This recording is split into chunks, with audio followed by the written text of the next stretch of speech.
Você pega a hemoglobina e multiplica por 3, dá o hematócrito. Se a minha hemoglobina é 17, o meu hematócrito tem que ser 51. O meu hematócrito é sempre 3 vezes multiplicado, 3 vezes a minha hemoglobina. Se eu pegar a minha hemoglobina, ela é 17, e o meu hematócrito é 54, eu estou desidratado. Porque 17 vezes 3 é 51, o meu hematócrito tinha que ser 51. Ele está 54, eu estou hemoconcentrado, estou desidratado. Se eu multiplicar, se a minha hemoglobina é 17 e o meu hematócrito é 48, eu estou hemodiluído, porque tinha que ser 17 vezes 3, tinha que ser 51. E está dando 48, eu estou hemodiluído. Então, eu sei se eu estou desidratado ou não pelo exame de sangue, e eu sei se eu estou desidratado ou não por urinar. Você urina no vaso sanitário branco, onde a água é branca. Se você está perfeitamente equilibrado, você na parte de hidratação, a sua urina tem a mesma cor da água do vaso sanitário. Então, quando você urina e olha no vaso sanitário e parece que você não urinou, você está hidratado. Mas você deve ter percebido que a grande maioria das vezes, quando você vai urinar, você percebe que muda a cor da água do vaso sanitário. Ela fica mais amarelada. A urina, quando está amarelada, a não ser que você tenha tomado uma vitamina do complexo B, que amarela a urina, se você não tomou uma vitamina do complexo B e a sua urina está saindo amarelada, ou seja, quando você vai urinar, você vê no vaso que você urinou, que a água está saindo, a urina está saindo mais amarela que a água do vaso, você está desidratado. Esse é o sinal mais simples para você se cuidar. Então, todas as vezes que você urinar e a sua urina estiver mais escura do que a água do vaso sanitário, está na hora de você tomar água. E eu recomendo assim, você deve tomar 8 a 9 copos de água por dia. Então, para você não esquecer, mas eu esqueço. Então, eu vou lhe dar uma estratégia para você não esquecer. Você faz assim, quando você toma água, toma 3 copos de uma vez. Porque mesmo se você esquecer depois, você já tomou pelo menos 3. Não tem problema nenhum você tomar 3 copos de uma vez. Claro que se você tomar a água e você misturar sal integral nela, fica mais interessante, muito mais interessante ainda. Que quantidade de sal integral? Você tem que pegar uma colher de café, você tem colher de sobremesa, você tem colher de sopa, colher de sobremesa, colher de chá e colher de café. A colher de sopa, por exemplo, tem 15 ml. A colher de chá, por exemplo, tem 5 ml. A colher de café tem 2 ml. Você tem que usar metade de uma colher de café de sal integral por dia. Você pode dividir isso do jeito que você quiser. Você pode pegar essa metade de uma colher de café, que é 1 ml, de sal integral, colocar num litro d'água, 1,5 litro d'água, e tomar aquilo durante o dia, é um jeito. Ou você tem que ir dividindo isso, cada vez que você toma, você coloca. O fato é que, se você tomar água com sal integral, muda a coisa. Inclusive, você que está aí com pressão alta, você deve estar pensando o seguinte, mas se eu tomar com pressão alta, a minha pressão vai subir? Não, sua pressão vai baixar. Esse é o cuidado que você tem que ter, porque às vezes você pode ter uma hipotensão, porque na hora que você começa a tomar água com sal integral, ali tem magnésio, ali tem potássio, e muitas vezes a pressão alta é por deficiência de magnésio. Então, na hora que você começa a fazer uso do sal integral, você corrige isso, e muitas vezes você trata essa deficiência que está aí. E essa água, ela tem várias características que nós vamos discutir aqui. Uma delas é o pH. E quando a água tem o pH alcalino, que é aquela água lá da nascente, você vai lá naquela mina, lá no alto daquela serra, você vai ver que a água lá nasce com pH maior. Mas à medida que ela desce, ela vai se contaminando e ela vai ficando mais ácida. Tudo que vai se contaminando vai ficando mais ácido. O lixo do nosso alimento, do nosso metabolismo, é ácido. À medida que a gente envelhece, a gente vai acidificando. O pH de um bebê é uma coisa, o pH de um indivíduo de 90 anos é outra coisa. A gente vai acidificando, porque por volta dos 40 anos de idade, isso foi descoberto na Universidade de São Francisco, na Califórnia, nós perdemos a nossa capacidade de tamponamento. Nosso bicarbonato de sódio perde a sua força. E o bicarbonato de sódio e o bicarbonato de fósforo, os dois. Então, a doutora Frances Franceto, ela descobriu isso, que aos 40 anos, em todos os 40 anos, existe uma queda na capacidade de você tamponar. Tamponar significa modificar o pH. Então, o pH está ficando ácido e eu posso tamponá-lo para manter ele onde ele estava. Então, essa capacidade de tamponamento, infelizmente, vai sendo perdida.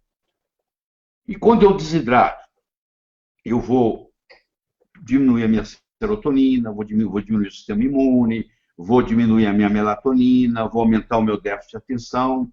E quando eu hidrato, acontece o contrário. Porque quando eu desidrato, eu aumento a minha estamina. A estamina, ela é responsável pela dor, ela é responsável pela asma, tá? O processo asmático, vem a liberação de estamina, os mastócitos, que são as células nas mucosas, que produzem estamina, quando desidratado, estimula a produção de estamina, e acontece os espasmos. A estamina diminui a serotonina, você fica mais triste, a pessoa desidratada é mais deprimida, mais triste. Então, você começa a ter uma série de processos que vão alavancando com isso aí. E as próprias enzimas nossas, ela é pH dependente, a temperatura dependente, viscosidade dependente. Por exemplo, a mulher grávida que tem enjoo matinal, muitas vezes aquilo é uma manifestação de que o pH dela, a hidratação dela não está correta, ela está ficando desidratada. Você tem que dar para ela 2, 3 copos d'água com sal integral, ela melhora o enjoo na hora. Eu estou falando muito de sal integral, deixa eu compartilhar com você um estudo feito por uma menina de 12 anos. O Dr. Brownstein, David Brownstein, é um médico americano famoso, se você entrar na Amazon.com, ele tem vários livros publicados. E a filha dele, de 12 anos, fazendo uma pesquisa para a escola, fez o seguinte experimento que vai lhe ajudar. Ela pegou 2 xícaras, colocou pela metade de água, a mesma água, as 2 xícaras. Numa xícara, ela colocou 1 colher de chá de sal de mesa. Na outra xícara, ela colocou 1 colher de chá de sal integral. Antes de ela colocar o sal nas xícaras, ela mediu o pH da água. Então, o pH da água nessa xícara era 6,4. O pH da água nessa xícara, que é a mesma água, era 6,4. Quando ela colocou nessa xícara aqui cloreto de sódio, o pH dessa água foi para 6. Quando ela colocou nessa xícara aqui o sal integral, o pH foi para 8. Então, ela terminou com uma xícara com pH 6 e outra xícara com pH 6,8. Você vai dizer, mas não é muito. Não, é muito, sim. É muito. Porque o pH é logarítmico. É igual a escala que mede terremoto. É logarítmico. Então, na realidade, 6 para 6,8 são 8 vezes. Houve o pH que era igual nas 2 xícaras, 6,4, 6,4. Agora, na xícara que recebeu o sal de cozinha, foi para 6, e na xícara que recebeu o sal integral, foi para 6,8. Ou seja, houve um aumento no pH de 8 vezes. Isso corresponde a 800%. 8 vezes significa 800% de discrepância, só pelo fato de ter usado o sal integral. Quanto maior o pH, mais oxigênio tem. Vamos ver se eu consigo explicar isso para vocês de um modo fácil. Quando eu tenho mais hidrogênio, o pH baixa. Como eu tenho mais o íon hidroxila, não é o radical hidroxila. Eu estou falando do íon hidroxila. Quanto mais íon hidroxila eu tenho, mais o pH é alto. Então, a água alcalina, por exemplo, predomina nela mais íon hidroxila do que íon hidrogênio. Houve uma ionização dela para fazer isso. Então, houve uma dissociação. Ora, você há de convir, se o hidrogênio, se o pH, quer dizer, potencial hidrogênio iônico, o pH mais Quanto maior o potencial hidrogênio-iônico, mais ácido é o pH. Quanto maior a concentração de íons de hidroxila, mais alcalino é o pH.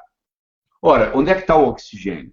O oxigênio está no hidrogênio ou o oxigênio está no hidroxila, que é o OH? Está aqui. Então, quanto maior for o pH, mais oxigênio. Tanto é que se eu comparar um pH de 7,3 com um pH de 7,45, você tem no pH de 7,45 65% a mais de oxigênio. Como a vida precisa de oxigênio para sobreviver, se eu tiver com pH muito baixo, eu tenho muito pouco oxigênio.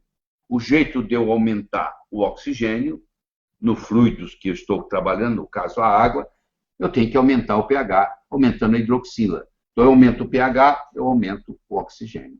Então, o pH mais alcalino tem mais oxigênio. O pH mais ácido tem menos oxigênio. Então, o jeito de eu oxigenar minhas células é mudando o pH. O pH do sangue é 7,35, 7,45.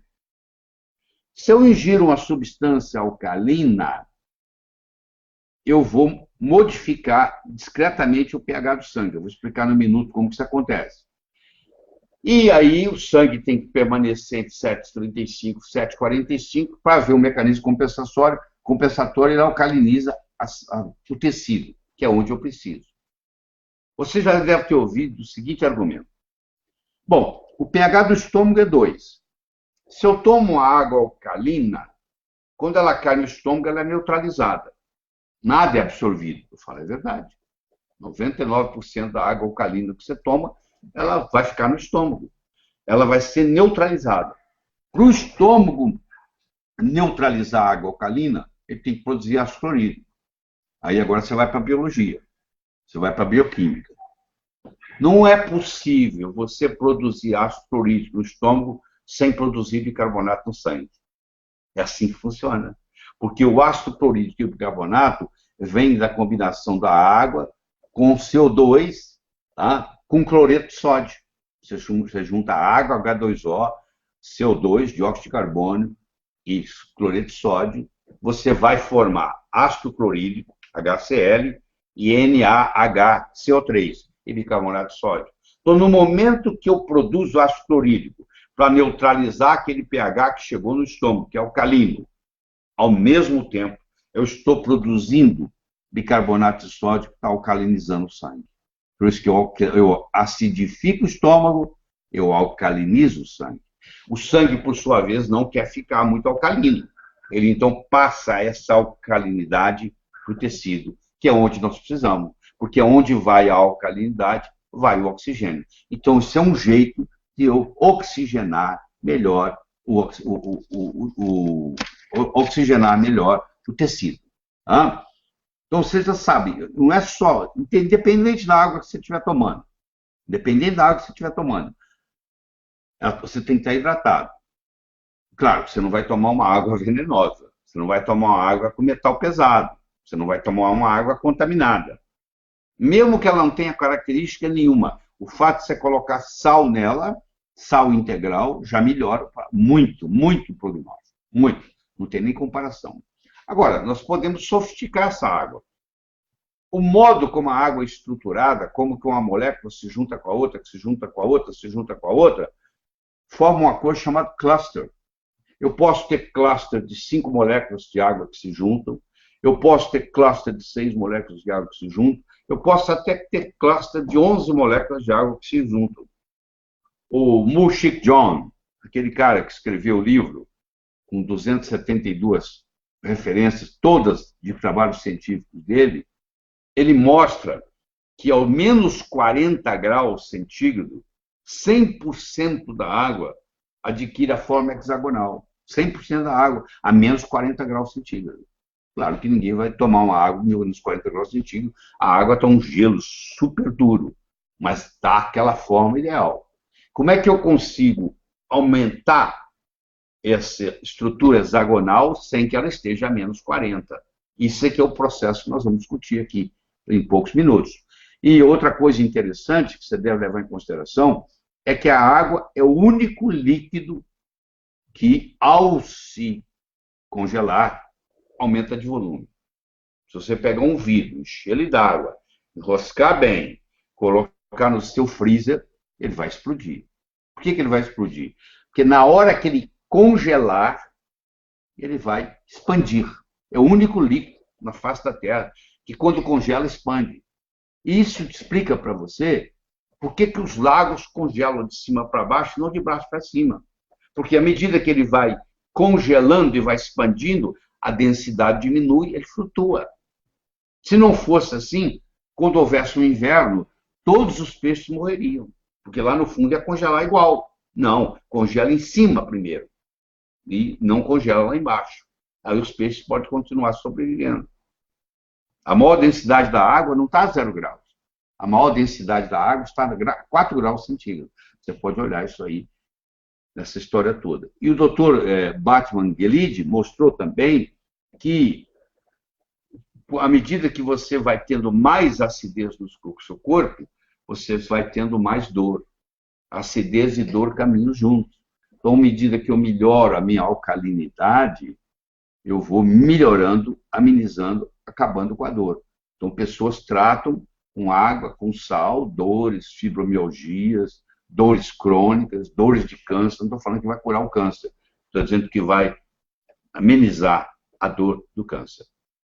E aí nós temos que entrar nas propriedades da água. A água tem várias propriedades. A primeira delas é a pureza, que é importante. O segundo é o pH, que a gente já começou a discutir. O terceiro é o redox, que deve vir durante as perguntas. Aí nós vamos responder sobre o redox. O quarto é a condutividade. Deixa eu mostrar uma coisa para vocês. Aqui. Esse aparelho está em teste. Aqui, ó. Você pega esse aparelho, isso aqui é condutividade. Ó. Você vai no mercado, você quer saber se você vai comprar essa maçã ou não. Aqui. Você aperta aqui, ó, e ali mostra o que está acontecendo. Onde é que está dando no verde. Significa que essa maçã é boa para comer. Tá? E você vê que ela não é bonita. Aliás, geralmente é assim, os alimentos orgânicos não são bonitos. Uma maçã grandona, brilhosa, brilhante, bonita, provavelmente não passaria nesse teste. Isso aqui é um teste de condutividade. Tá? E aí, a tensão superficial, que é outra coisa que nós podemos discutir durante as perguntas. Então, Fernando, eu acho que a minha apresentação formal, eu vou ficando por aqui. Eu só gostaria de dizer para você que o Ray Kurzweil, que é considerado provavelmente o homem mais inteligente vivo na face da Terra hoje, ele trabalha com inteligência artificial, ele escreveu um livro chamado Transcendência, e com outro médico, ele não é médico, ele é um especialista em inteligência artificial, e ele fala no livro dele que a descoberta da água ionizada é uma das maiores descobertas que ocorreu para a natureza humana no século XX. Tá? São palavras do Ray Kurzweil, que é considerado por muitos o homem mais inteligente vivo na face da Terra. E ele é um defensor da água ionizada, que se chama de água alcalina. Estou às ordens para as perguntas. Ok, queremos agradecer então aqui essa palestra que teve a duração de 40 minutos aqui com o Dr. Lai Ribeiro, e nós já temos centenas e centenas de perguntas aqui. Mas queria agradecer a você, internauta, que está nos assistindo, e lembrar que a Nutrigênese é a patrocinadora oficial dos hangouts públicos e gratuitos do Dr. Lai Ribeiro. E para você que está nos assistindo, é só clicar aqui no link abaixo da sua tela, que hoje ela está abrindo um desconto especial, um cupom de desconto especial. Você vai escrever lá na hora da compra no e-commerce, água 20, sem o acento, cupom de desconto, água 20, e você vai ter 20% de desconto em todo o site da Nutrigênese. Agora, um outro recado para você. Já pensou ter uma entrevista toda semana nova com o Dr. Lai Ribeiro? Para você que é assinante da Academia Lai Ribeiro, você tem essa condição especial. Todo o acervo do Dr. Lai Ribeiro à sua disposição. Aproveite a oportunidade, clique aí no link e faça já a sua assinatura. Dr. Lai, a primeira pergunta que eu gostaria de fazer aqui para o senhor, basicamente o senhor vai responder, mas vamos lá.